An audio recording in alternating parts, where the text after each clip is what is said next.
All right, let's dive deep into the science of writing with Steven Pinker's The Sense of Style.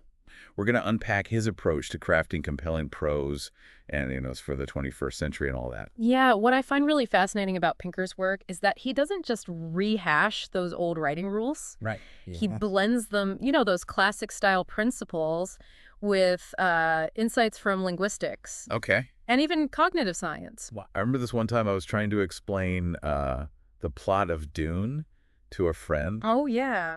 who'd never read science fiction. Oh, wow. It was a total disaster. Like trying to explain, I don't know, quantum physics to a cat. That's a perfect example of what Pinker calls the curse of knowledge. Curse of knowledge, okay. We get so familiar with something that we forget what it's like to not know it. Right, right. It's like, I don't know, like once you learn how to ride a bike, you kind of forget how hard it was when you didn't know how. Exactly, yeah. And he really dives into those cognitive mechanisms behind it, like how our brains chunk information Chunking, okay. and fall prey to what he calls functional fixity. Functional fixity. So how do we avoid all that? How do we break free from this curse and write in a way that people actually understand? Well, Pinker suggests we kind of reverse engineer good writing. Reverse engineer. Yeah, instead of just memorizing all those rules, we should really savor good writing, dissect those well-written passages and kind of figure out what makes them tick. So it's more about learning by example. Exactly, yeah. Okay. And he actually analyzes 4 different pieces. Okay. From like Richard Dawkins to a Dear Abby column. Wow, that's a pretty wide range. Yeah, to really illustrate this process. That's interesting. It's definitely more appealing than just, drilling grammar rules. right. It's like learning to cook by, tasting amazing dishes Yeah, instead absolutely. of just reading recipes. Exactly. He wants us to cultivate what he calls a writerly ear. A writerly ear. Yeah, through actively reading and analyzing good writing. Okay, I like that. I like that. Now, Pinker also mentioned something called classic style. Right. What exactly is that? Think of it like this. You're acting as a guide for your reader. Okay. You're presenting the truth, but in a clear, simple, and engaging way. Okay. It's almost like you're helping them see the world through new eyes. I see. For example, the opening lines of Dawkins' Unweaving the Rainbow. Okay. He describes the spectrum of light, Mm-hmm. refracted through a prism in such vivid detail. Okay. It creates this sense of wonder, that really draws you in. So it's about aligning language with the truth, but making it accessible and engaging. Precisely. Pinker really emphasizes the importance of understanding your reader's mind Mm-hmm. and anticipating their needs. Okay, let's shift gears a little bit and talk about sentences, those building blocks of writing. Okay. I always thought of them as, just strings of words. Hmm. But I have a feeling Pinker might have a slightly different perspective.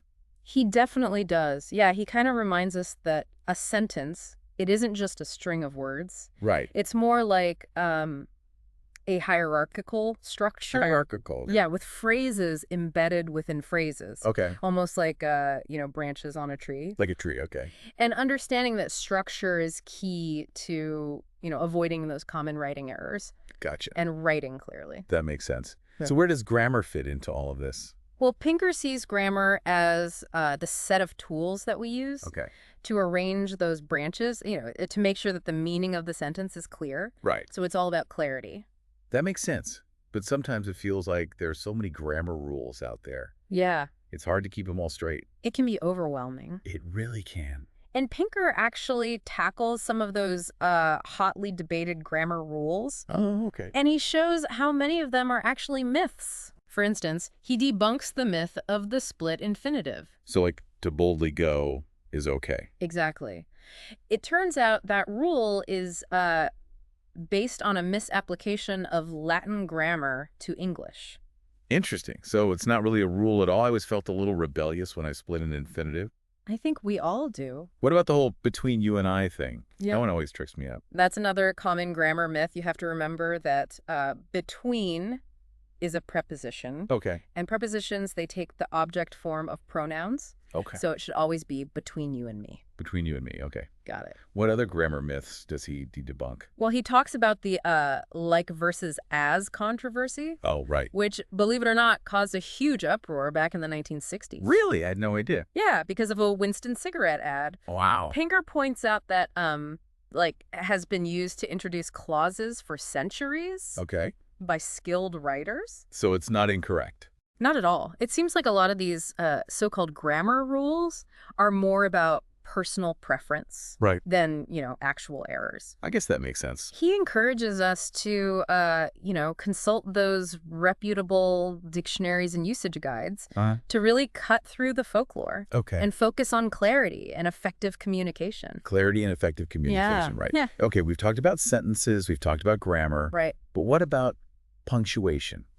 Those little marks that can make or break a sentence. Yeah. I have to admit, commas always trip me up. Commas, yeah, they're definitely often misunderstood. They're not just pauses for breath. Right. They have specific grammatical functions. Okay. Pinker explains the logic behind, comma placement, Mm-hmm. but he also acknowledges that there's sometimes room for judgment. So it's not always black and white. Not always, no. You need to consider both the grammar and the flow of the sentence. Right. I'm starting to see how this all ties back to, developing that writerly ear we talked about earlier. Exactly. It's about recognizing what sounds right and what makes sense to the reader. Exactly.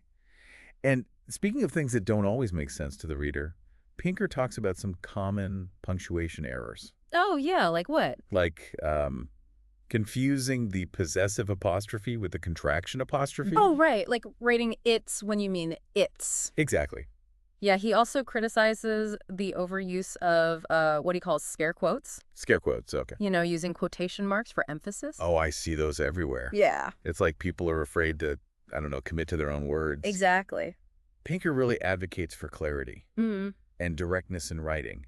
He even suggests that sometimes it's okay to break the rules, Right. but judiciously, of course. Of course, yeah. So it's not about being a grammar robot. It's Right. about being a thoughtful and skilled communicator. Right, exactly. Yeah. Pinker emphasizes that good writing is a craft. Mm. It's not a set of rigid rules. He encourages us to experiment, consult those reputable sources, and, just keep developing that writerly ear. Absolutely. This is really making me think about all those times I agonized over correct grammar.